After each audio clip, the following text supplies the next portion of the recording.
¿Sabías que la Universidad del Rosario ha estado vigente por más de 360 años? En realidad ha funcionado por 367 años ininterrumpidamente, aportando a la construcción de la nación colombiana que aún sigue en curso. El 18 de diciembre de 1653, un jueves como cualquier otro, nace el Colegio Mayor de Nuestra Señora del Rosario, gracias al que por aquel entonces era el arzobispo de Santa Fe, de Bogotá, Fray Cristóbal de Torres y Motones, quien destinó todos sus bienes a la construcción del colegio. Este día ingresaron los primeros 15 estudiantes, que a su vez hicieron de los primeros 15 colegiales. De hecho, en el aula máxima se encuentran sus nombres al respaldo de las primeras 15 sillas que están en el recinto. También se dieron a conocer las constituciones escritas por Fray Cristóbal, nuestro fundador. Las constituciones han sido la base fundamental y los cimientos del colegio. En ellas, el fundador plasmó sus ideas y deseos sobre lo que quería que fuera el Colegio Mayor de Nuestra Señora del Rosario, y hasta el día de hoy siguen vigentes, claro que con una que otra reforma que se les ha hecho a lo largo del tiempo. La historia de la universidad ha sido bastante extensa y muy enriquecedora. De hecho, desde los tiempos del fundador se pensó el colegio como un espacio laico, es decir, que ni profesores ni estudiantes debían pertenecer a una orden religiosa. Esto permitió que se volviera un espacio para debatir ideas. Es así que con el paso del tiempo y con nuevos profesores llegaron nuevas ideas y nuevos conocimientos, muchas veces polémicos para su época. Es el caso de José Celestino Mutis, profesor del colegio y fundador de la expedición botánica, parte esencial de la formación de los rosaristas, sembrando curiosidad investigativa en el territorio. Es por eso que sus estudiantes serán conocidos como los ilustrados. Muchos de esos jóvenes estudiantes serán los protagonistas del 20 de julio de 1810, como Francisco José de Caldas, Camilo Torres Tenorio, Jorge Tadeo Lozano, Antonio y Francisco Morales, José Joaquín Camacho, entre otros, y como ellos, el Claustro del Rosario. Se debe agregar que los ilustrados fueron primordiales para que el viernes 20 de julio se pudiera firmar el Acta de Revolución. La gran mayoría de nosotros conocemos que ese día se rompió el florero de José Llorente y que tras esto se dio la firma del acta, pero lo poco que se cuenta sobre ese día es toda la preparación que conllevó. Camilo Torres escribió el Memorial de Agravios en 1809, que suponía una queja generalizada del trato que recibían los criollos y los limitados derechos que tenían. Esto fue tan solo uno de los tantos antecedentes para lo que se avecinaba. Por su parte, Caldas era director del Observatorio Astronómico de Bogotá desde 1808, y en este espacio se reunieron los ilustrados para planear la revuelta popular. Los viernes eran los días de plaza, por lo que sabían que la Plaza Mayor iba a estar completamente llena. Además, ese día llegaría Antonio Villavicencio, compañero de clases de los rosaristas, por lo que le estaban organizando una comida de bienvenida, nada más y nada menos que en el claustro.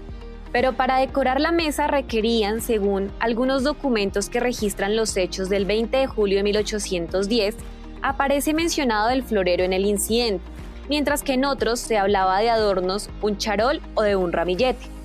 Fue así como se planeó todo con meses de anticipación. Que se rompiera el florero no fue una simple casualidad, fue un plan enteramente premeditado y que cambió el curso de la historia sin lugar a dudas. Tras el 20 de julio y la conformación de juntas de gobierno en la Nueva Granada, el rey de España recupera el poder y decide enviar a Pablo Morillo, mejor conocido como el Pacificador, a restaurar el orden en los territorios de ultramar. Es así como en 1816 el Claustro del Rosario será convertido en cárcel.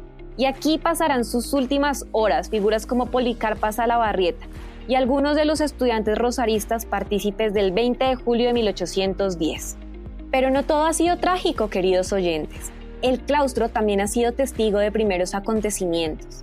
El primer registro que tenemos de un vuelo sobre Bogotá tiene como protagonista al Colegio del Rosario.